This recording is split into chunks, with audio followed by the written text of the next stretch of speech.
ocean, trees. I get flowers and bushes and fruit.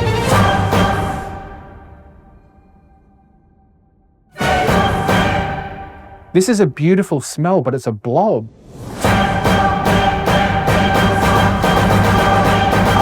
Go away. Wow, get out of my house.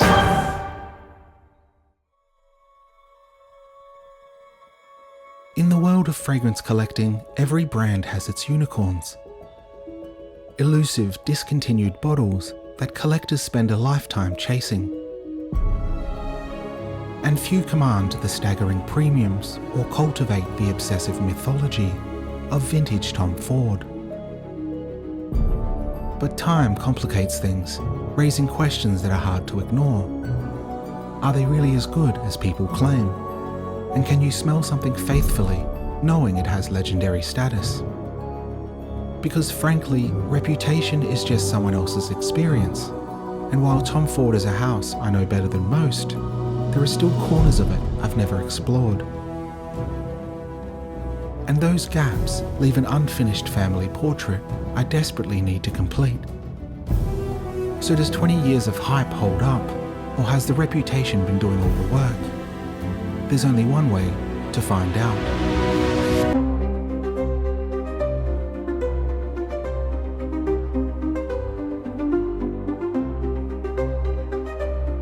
This is Marcus, and he's had an incredible Tom Ford collection for decades. I met him about 5 years ago, and back then we planned for this day to happen, but somehow it never did. Since then, we've both watched perfumery change around us, and as far as fragrance houses go, we both still find ourselves returning back to the same place. The difference is, I collect fragrances, but Marcus preserved an era. I remember the first time I was just into fragrances. I had like Davidoff fragrances, Terry Mugler, like the pure Havane and pure malt sort of series came out, and they were extremely hype on like base notes and fragrantica. Is this like 90s? No, this was 2009. 2009, around there, 2010. And I don't know, I was just checking base notes one time, and they were talking about the Tom Ford line. And people were like, oh, you gotta try this. Like I think someone asked the question, like, what Tom Ford private blend should I get? And people were like, oh, tobacco vanilla, Tuscan leather, Moss Breche, blah, blah, blah. And someone like really sold me on Tuscan leather, so I ordered it. And then I still remember the actual day that I first wore it. Right. Yeah, I went to Marion Shopping Centre, and yeah, it blew my mind. It was just such a strong leather, like a sort of like, off's not the right word, but it was very dank, very dank leather. Then I liked it so much, I just started buying more. And would you consider Tuscan leather still your favorite to this day? Yep, definitely. I said like 5 years ago, my Moss Breche, I was very taken with Moss Breche when I got that, and for a long time after that. But I would say up until about like 5 years ago, I would have said that that's my favorite, my ultimate favorite, but Tuscan leather is the one. Do you have a memory attached to a fragrance what was one that you were really hyped about picking up? Patchouli, absolutely. Really? Yeah. I went, this is when I worked in the city. I went to David Jones, Minus was working. Yeah. Did you ever meet Minus? I think It was Minus and Chris. The tall guy. Yeah. Right, and they I think they moved to Libertine. Yeah. Yeah, that's right. Minus worked there for ages. What a top bloke. He actually introduced me to Noir de Noir, which was one of my most powerful memories with Tom Ford. Oh wow. Oh wow. Yeah. Yeah, I went there and he's like, hey man, new one. And I'm like, oh, and I smelt it and like I always spray on skin, like when I try a fragrance. Right. And so I popped it on and I'm just like, oh my God, that is amazing. That is so good. I bought it then and there. What would you say was the hardest bottle for you to acquire? Brown bottle Neroli Portofino. About when I was really getting into getting all the fragrances, the blue one came out. And so the brown one sort of just disappeared. I didn't get the brown one until like 5 years ago. That's honestly the last bottle I expected you to say. Do you think the immediate blue version that came out afterwards was different to the brown? Definitely, absolutely. Right. Like, quite a bit. As I said, it leans more into the Do you prefer the it? aquatic citrus sort of note. Yeah. Yeah, I definitely prefer the brown. Wow. Yeah. Mm. And even like the Neroli Portofino Forte and the Parfum, Yeah. they still don't hold a candle to that original brown. Really? I think they're great fragrances, expensive for what it is. But Times have changed though as well. So well, Neroli Portofino, I just don't think it's. you're also an accountant, so. What sits on these shelves is nearly 20 years of history that somehow survived long enough to become mythology to people like me. So today, after years of waiting, Marcus is finally introducing me to these long-lost unicorns in the most exciting way possible. I'll meet them through the ultimate blind test. So, without further ado, let's get started. Okay, here we go. Number one. Ooh.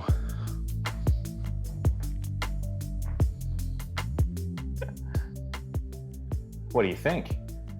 I'm getting fruity floral. Yeah. Actually, no, now I'm starting to get something a bit woody. Does for me, when I smell a fragrance, I usually, you know how there's people that they hear, like they see music in color. This is beautiful. Yeah. Do you feel a color when you smell it? Red, Red. Oh, that's interesting. deep red. I was almost reminded of Noir de Noir for Yeah. half a second. Okay. It smells, God, it's hard to pinpoint because it's very blended. Well, I can tell you that is purple patchouli. That's purple patchouli. That is purple patchouli. Deep red, Noir de Noir. Yeah, I can see that edging on purple. Now, I can Wow, tell this is not at all what I imagined purple patchouli would smell like. So I asked what color you sort of saw or smelled, because for me, that, like, the name is incredibly apt, because all I get when I smell that fragrance is the color purple. Yeah. If I had to take a guess at what I thought you'd handed me, I thought it would have been one of the twisted flower collection. That's actually a good shout, man. That's a really good shout. I was almost going to say that, but I don't know that I'm. I can see how Ombre de Hyacinth could have the sort of like that sort of same DNA. It's not the same. It's more masculine. Is there florals in purple patchouli? I was going to read out the notes for you as well. Okay. In order of most prominent, patchouli, Peru balsam, jasmine, amber, and vetiver. God, that patchouli is incredible. It is. It's on my hand. I'm smelling it right now. It's wonderful. It's like floral, woody. The thing, what's really great about, especially the ones that have never been re-released, is they last forever. Like, this will stink like on my fingers till tomorrow. What I should have said is, without question, it's a first generation Tom Ford. Yep. Because they all have that vibe about them. It's very dynamic. It's very interesting. Yeah, I mean, for sure. I would say, I mean, that's true, 100% of Tom Ford as a brand. But patchouli's played such a strong role, I think, in a lot of the fragrances.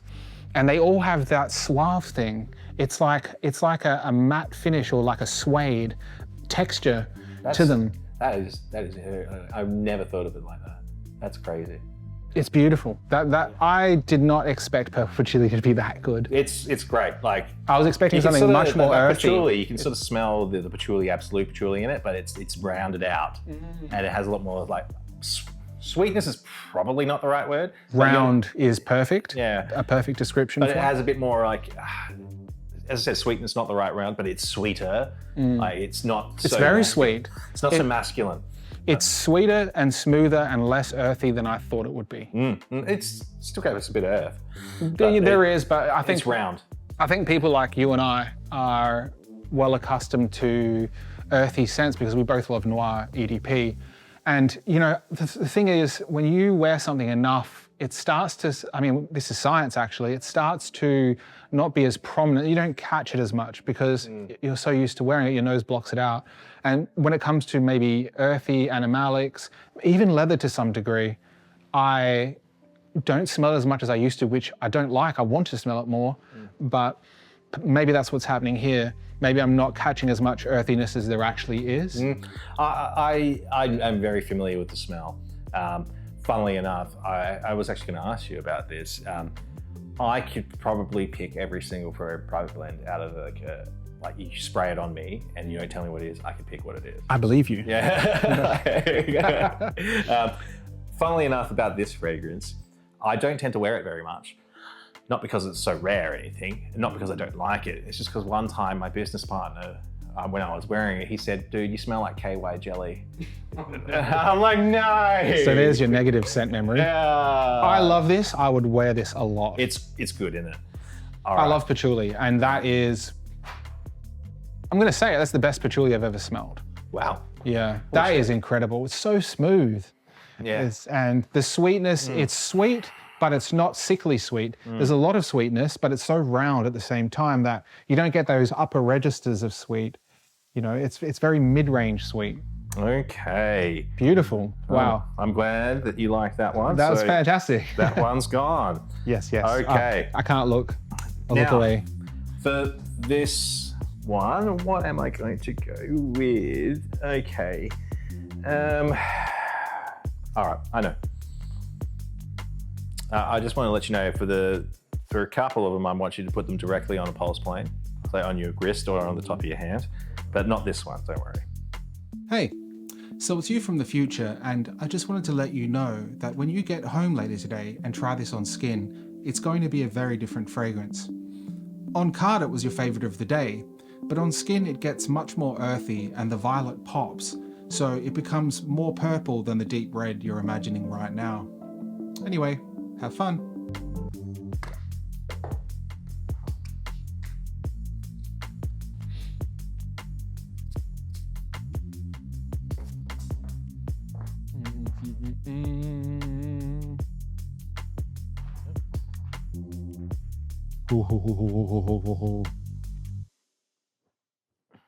That's Amber Absolute.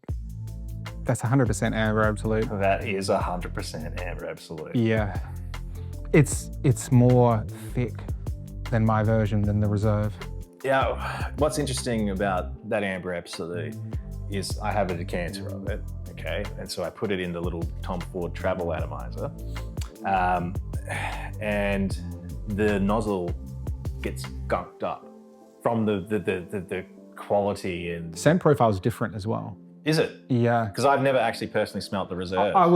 I would hesitate to say that, except for this.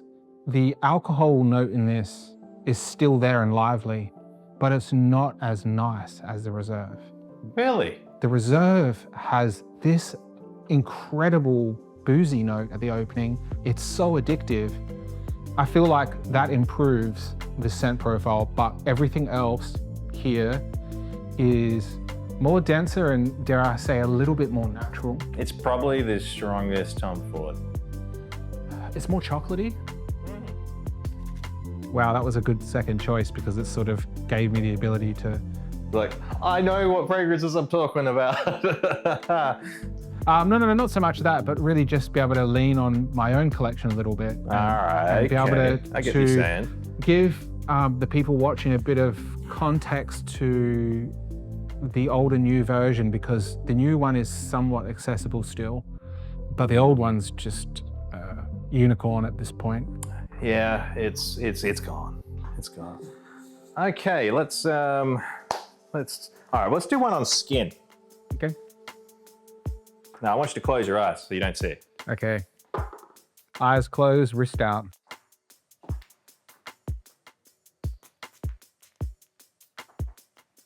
Generous couple of sprays there.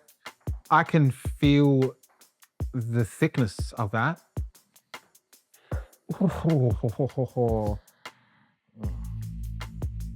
Wow. Sheepra? Sorry, mate. Sheepra. Sheepra. Sheepra. Okay. As in yes. the genre, I see what you're saying. the Yes. genre is a Sheepra. Isn't it Schaufert? Sheep. Mitsuko, Diaghilev. Yeah, this is vintage classical perfumery right here. Yeah. God, there is the slightest barbershop bit to it, but it's not as prominent as it is a Chypre to me. I'm going to ask you again about color. What color do you see or smell? And do you like it? I like it in the same way that I like those types of fragrances as pieces of art, but I don't wear them. Okay. I don't wear them because That's interesting. the first part is my partner doesn't like to smell them on me. She tells me to scrub them off when I wear them. The second part is I feel like you really need to be dressed up a lot to wear this. And not that there's not times where I wouldn't. I mean, your jeans are very nice and your shoes are in great condition. Look at that. These are actually suede. Oh, very nice. I'll rattle off some notes for you. So there is something green there. There we go. The guys nailed it. Beeswax. Is this Moss Breche? It's Moss Breche. Wow. Sage, rosemary, tarragon, patchouli, cedar, and was it benzoin? Benzoin? Whatever it's called. Benzoin, yeah. That's it. This. I'm shocked. This is, if I had spent the 3,000 Australian dollars or whatever this goes for, I wouldn't be happy. Oh man, see that shocks me. I love that fragrance. It is to die for. I am getting some of that waxiness now. Yeah, for me, when I spray that, it's immediate green. Yeah. And it's like I'm in a dewy forest.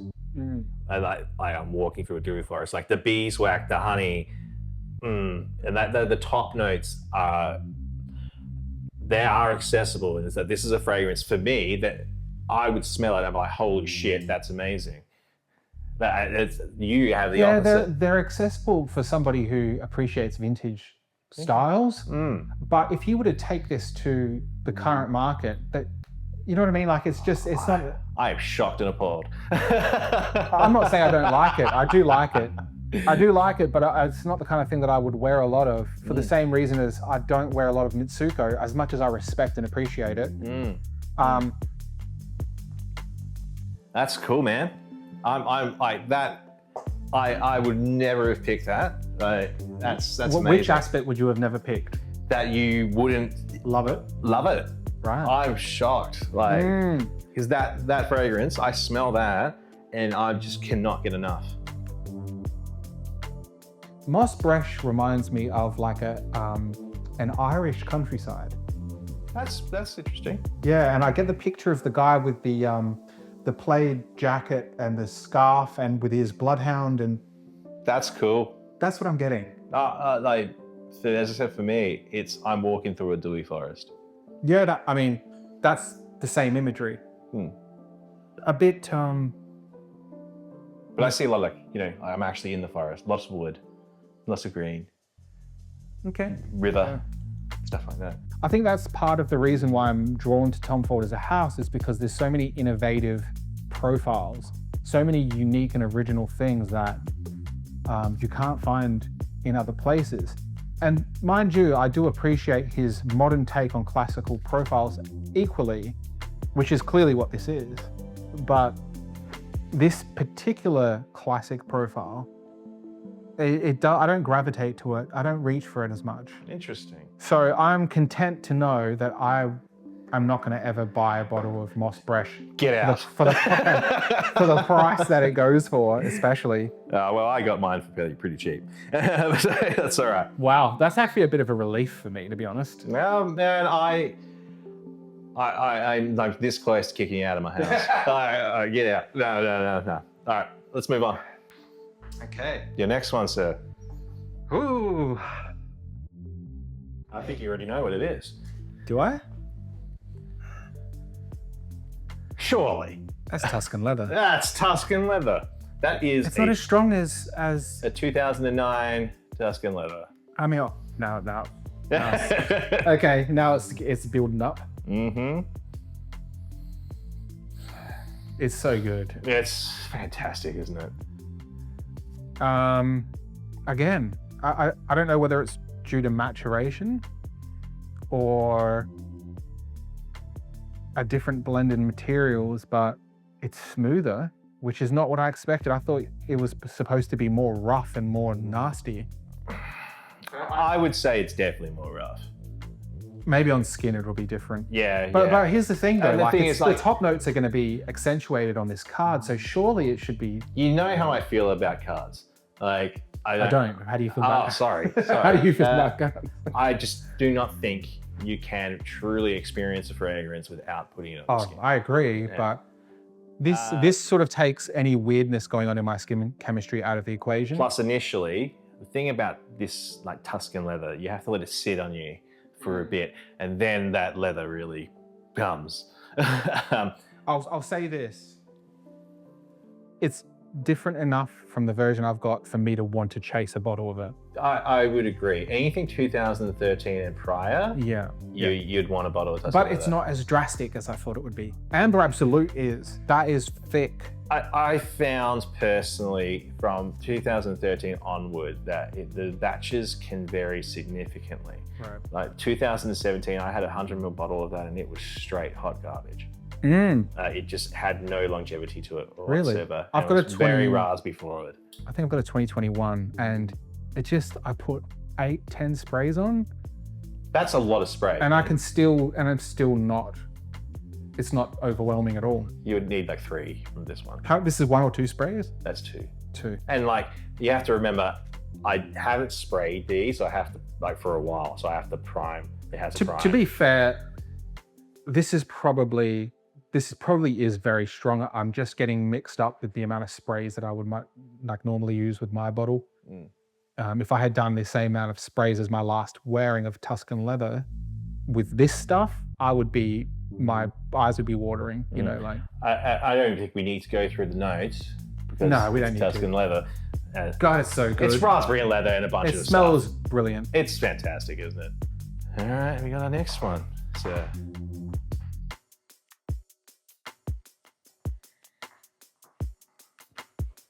Ooh, I like that already. your mind's gonna be blown. I like that. Your mind's gonna be so blown. Do you have any idea what it is? I'm having a bit of a hard time reading it. Oh, that's crazy. That is insane. Like, you're gonna find out and you're gonna be like, let me read the notes to you. Oh, there it is. I'm getting the Neroli now. Yeah, that is Neroli Portofino. That is like a blob. That is. There is no resolution to this, it's Marcus. I'm telling you, man, that brown bottle Neroli Portofino is starkly different. This is very different. It's so blended. It's got incredible earth depth. The opening of it, it just smelled like one solid smell of like tons of things mixed together. That's wild. There was no distinction. There was like, we talked about stereo separation before in music. Yeah. There was no instruments. It was just one big blob of sound. It's like mono. Mono. It's lovely though. But we talked about it before. Like, you asked me, is there any difference between the brown box and the blue box? And I'm like, absolutely. This is interesting. It's great. Crazy is the word. That's probably like one of the starkest changes. Like, that's what I said, that they really pushed the citrus. I gotta be honest with you, Marcus, I like the newer version. Oh, go away. Go away. I do, because it's got more, there's more of a picture, there's more imagery. Like when I smell modern Neroli Portofino parfum, I get driving along a coastside, ocean, trees, I get flowers and bushes and fruit. I get the wind, I get everything. It paints such a vivid picture. This is a beautiful smell, but it's a blob. Now, I don't know whether that's due to its age or whether it came out like this. I'm not saying it's not good. I'm just saying, in terms of like hi-fi, which is the most apt comparison here, This is mono for sure. Like you said it. Mate. I'm going to 100% disagree. The brown bottle Neroli Portofino is an immensely better fragrance in the sense that it actually has real roundness and depth. It's very round. Yeah. Modern Neroli Portofino is just what, 4711. But it has more to it. There's more guts to it. It's definitely thicker. Yeah. Thicker is great. Yeah, that's a great word for it. Yeah. Yeah. Maybe that's what's causing it to have that blob effect. Is Possibly. because it's so concentrated. Give me that. I want to smell. What do you think? Oh, absolutely fantastic. Yeah. That get the exact reaction I was hoping for. The beeswax is coming through strong now. Good. On Moss Breche. All right. I like it now. Oh, he likes it now. Yeah, because it's starting to smell less vintagey. Now it's bloody delicious. All right, we're going to do a... I want to retract what I said earlier. Oh, you were actually going to retract? Yeah, because it had a very long opening to it. Well, that's actually what surprised me, because I love the top. The top is nice. I'm not saying that I don't like it. I'm saying that my expectation was it would stay that way. But this is not a linear Tom Ford. The original 12 are a bit more dynamic. Once it dries down, that aromatic top very much settles, and the honeyed woods is beautiful now. This is lovely. All right, we're gonna do a skin. This is delicious. It reminds me a little bit of like a vintage lolly, like a caramel, a chewy caramel, honey flavored sweet.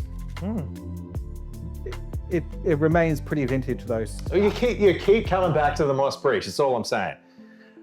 This is my first impression, and you know I don't want to be so final with these first impressions, because like here's the perfect example. It's always been the example that. And this is also why it's better on skin. You ready for another skin? Yep. Hey, me again. So you're going back and forth with Moss Breche, and later on you'll still feel the same. It is a love letter to the classics with a bit of a twist, which is brilliant, but you'll still love the others more. And while we're here, Neroli Portofino, I still don't know what to think about it, but I am leaning towards it being aging. So there you go. Yeah, let's do it. No. Okay, close my eyes. Might have to prime. There you go. I mean, part of the giveaway here is that you're not going to spray the average stuff on skin, so this has got to be Bois Rouge. I haven't smelt it yet. Oh, that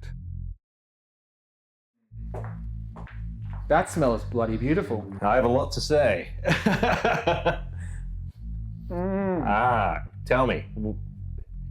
It smells bloody beautiful. What's the other impressions that you get? Because when I first smelt this, I got a very distinctive accord. I mean, it almost smelled a bit fruity. And that is not the accord that I got. No, but I know that there's not a fruit in it, but whatever it is has a fruitiness to it. There is a fruit in it. But it's not like the prominent. No, that's right. It's not like an orange note. It's like something that's sort of got a fruity facet to it. It's woody. Mm-hmm. It's Bois Rouge, isn't it? It is. Because it smells red. I will tell you what the notes are. This is equal to purple patchouli so far. I really rate Bois Rouge. I really do. Top note, bergamot. Heart notes, cedar, patchouli, jasmine, lily of the valley. Base notes, leather, vetiver, amber, and sandalwood. And it's interesting that, like here, it would say that leather is the most prominent base note, and I would agree strongly. I think it is a rare unicorn in the sense that it is a summer weather leather. I'm not getting a lot of leather. How would you describe the leather? Is it smooth leather? Is it It's a smooth leather. It's not like a dank leather like a Tuscan leather. right? It's very smooth. Like an ombre leather. I would probably say even smoother than that, a bit different, not as quite as sharp. But yeah, it's a unicorn in the sense that you can put this fragrance on in the summer and it's a leather fragrance and it smells great. I see what you mean. Yeah. For when I talked about the accord, I get a very strong idea of an ink accord.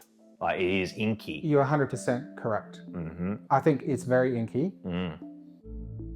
And I don't even know what inky smells like. I just know that's what it is. I feel like the bergamot and that whatever that inkiness is, could be the vetiver. Yeah. I don't know, but I feel like those things mixed together at the start, and it kind of threw me a little bit for the where that fruitiness was coming from. But it's actually bergamot. I can definitely see why this was discontinued, the first one, because it's strange. That inky accord is strange, and it's an acquired smell. Yeah. But I love it. I wonder whether this was one of the fragrances they developed towards the end of the first 12. I have no idea, man. I couldn't even tell you.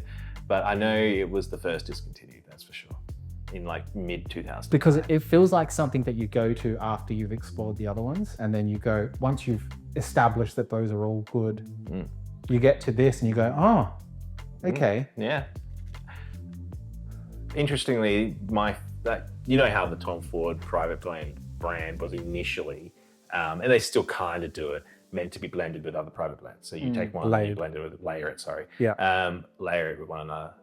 Well, private blend, maybe that's what it meant. The blend aspect of it was. That one, Bois Rouge and Neroli Portofino, amazing. Really? The original Neroli Portofino, you know? Actually, even the new one works. Just any. So Neroli as a note goes well with it? Yeah. Because of that summery aspect that you speak of? Yeah, I reckon. That's exactly it. And it'll probably go even better with the brown. It's been a while since I've done it, but I recall that as my favorite layering. So make it a bit more sophisticated. Yeah. As Bois Rouge is it's interesting, but that is one of the more, I think, ones. Do you think the aquatic aspect of Neroli Portofino would suit this though? Yep. I'm gonna spray it on you, and you'll see.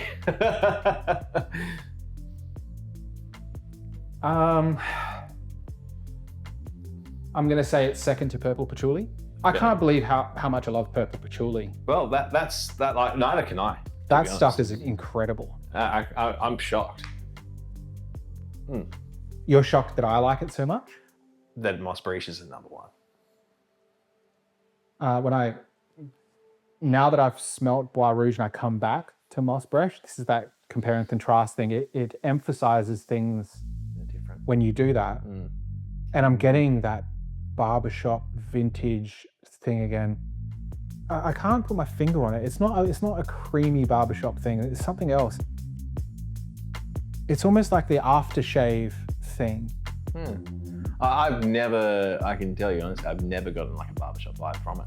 But I'm probably not using the right words. I can honestly, actually, now that you say it, can sort of see it, but not, I don't know. I've just never associated it. It's probably better that I say an aftershave type of effect. Yeah, that probably which fits. Maybe ties into the vintage. When I think barbershop, I think Fougere. Fougere, yeah. The creaminess of the shaving foam. That's really what I think of when I say barbershop, and that's not what I'm referring to here. I'm thinking more of an aftershave effect. Like a brute. Maybe. It's more Breches is an expensive brute. It's not.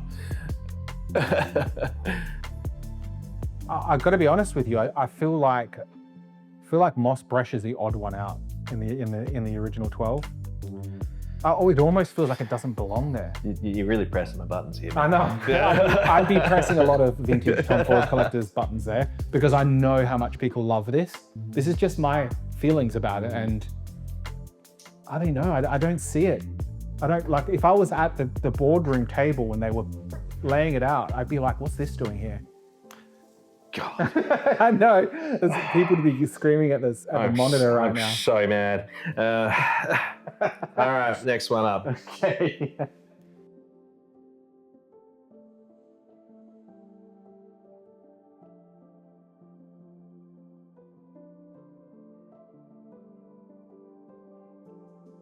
Okay. I'm really glad we chose to do a blind test on this. Yeah, same. It's more fun.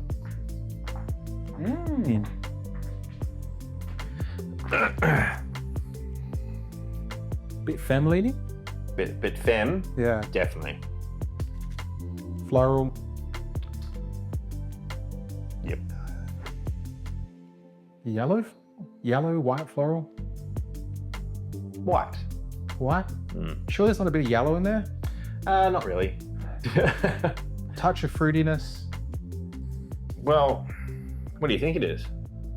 It's probably from that Twisted Flower collection. No. It's not, okay. I've only stuck to the 12. Oh, well then it's gotta be, what's... It's Velvet Gardenia. Velvet Gardenia, yeah. Yeah, I should have picked that. Have you smelt the reserve? No. Yeah, neither have I. I have heard that the reserve is very different Right. in the sense that it's like there's an actual ingredient change. It's not the same. Okay. But I think this, I alluded to before, and I said Amber Absolute's the strongest, and actually that's not right. Velvet Gardenia is the strongest. Really? Yep. You spray that on yourself and you will smell like it in 48 hours. It's got a very florist kind of smell to it. It's very earthy. Yeah? Very earthy. I'm not getting much of the earthy. I get so much earth. It's probably because it's on card. Yeah. Top notes, Gardenia and orange. Heart notes, beeswax, tuberose, plum, the fruity, good choice, good work. Honey, jasmine, lily of the valley, rose. And base notes are very basic of incense and French, was it labdanum? Labdanum. Labdanum, yeah. Which is it's actually a floral resin, Yeah. but it's an amber. It's a component that's often used in amber. It's my favorite type of amber. Labdanum's one of my favorite notes. Oh, okay. Yeah. Big player in Le Lion. See, I can smell it on my fingers and it's overpowered the other two. I'll be honest with you, this isn't my type of profile. Yeah, that's fair. It does lean femme, and when you spray it on, it's a lot. Considering how unisex, maybe that's not true. It's firmly femme for an initial 12 Tom Ford releases. I don't know that I could pick another one from the initial 12 that's as femme. I mentioned it before, I don't particularly buy like the body chemistry kind of stuff. However, there is, I think, a difference between a woman spraying a fragrance on and a man spraying 100%, absolutely. Yeah. And this one, much like Jasmine Rouge, for example, Jasmine Rouge, you spray that on a woman and it will be sweeter and more floral. When you spray it on a man, the earth really comes through. Do you know what happens? Sorry. Do you know a fragrance that is a big deciding factor on? Santal Blush. No. When I spray that on myself and on my partner, it smells so different between us. Yeah, and that I pick out Jasmine Rouge as an example, but it applies here to Velvet Gardenia too. So if I sprayed that on, I'd put that at the bottom. wow, Least favorite. wow, get out of my house. Just because I'm not a huge white floral person. Yeah, okay. I say that right, but you know what's interesting?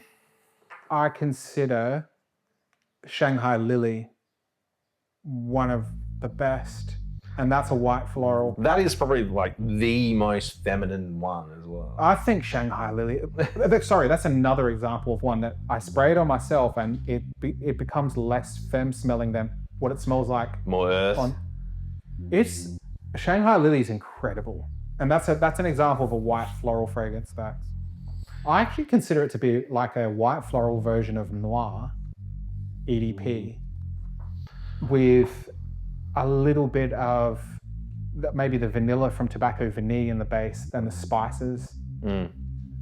But anyway, it's just an example of a white floral from the Private Blend collection that I really enjoy. This, however, it's a little bit too florist shop for me. Fair enough. Yeah. Fair enough.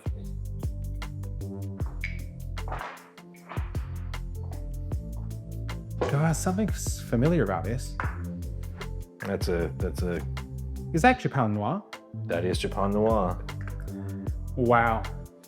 And that It's the oldest bottle that I have. That is from December 2006. That is one of the first bottles produced of private blends. Wow, there's something really interesting in there. It's I would say you have smelt something similar, because I would consider that to be a cousin of Bois Rouge. I ordered samples of Japon Noir and I believed them to be fake, but it did smell similar to this. Let me just... There's something running through the mids that is so unique that I've never smelled anything like it before. I think it's like a textured leather. But then there's like that inkiness in Bois Rouge. Yep, that's what I'm saying. I think they're cousins. There is a sort of an inky accord, and there is definitely leather in Japon Noir. Definitely. Wow, this one's really good. It is good, isn't it? All right, so notes. Like I was right on the Japon Noir thing, but wrong on the Bois Rouge, because purple patchouli, I think I put it above Bois Rouge, but Japon Noir is so unique and so full-bodied. So you might not believe this right now, but in a few weeks' time, Marcus is going to gift you a decant of Japon Noir. It'll come completely out of the blue. You'll be shocked, but so grateful. So, something to look forward to. Do you want to know what the notes are? So complex. Leather, amber, patchouli, vetiver, bergamot, and jasmine. It's not a particularly complicated It comes list. off as way more than that. Oh, the thing is, like, this is what's just been provided by, I like, love this. This is really good. It's a good fragrance.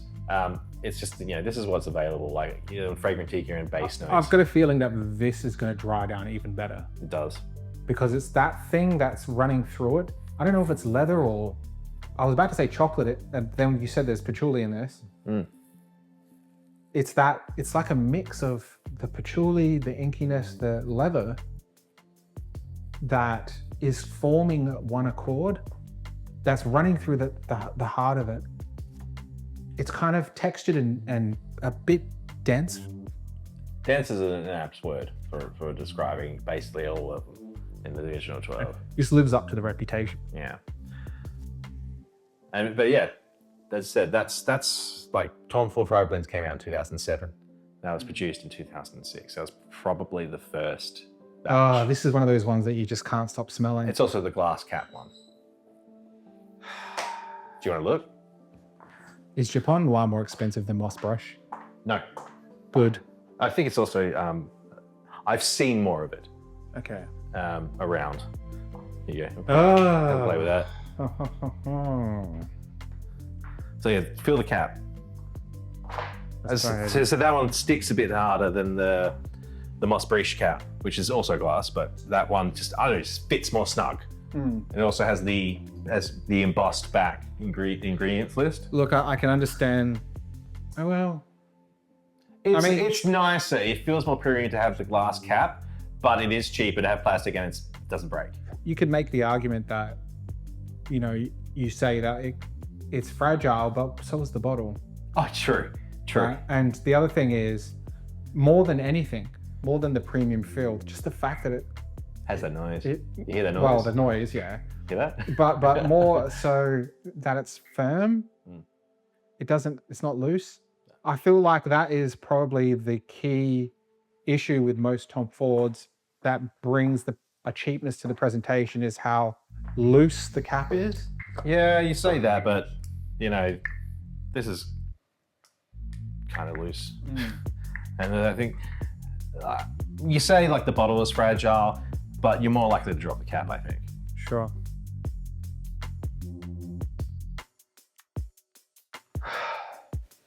Yeah, I love the dry down of Japon Noir. Which year was this fragrance from? So the batch code is CC6, which means December 2006. 2006. That's the same year as this magazine. I started this journey asking whether you can smell something with legendary status faithfully. if they're still the same and as good as people say? And the answer is, not entirely. What I found was impressive and beautiful perfumery, finished with that signature Tom Ford flair, but also largely classic structures given a fresh twist.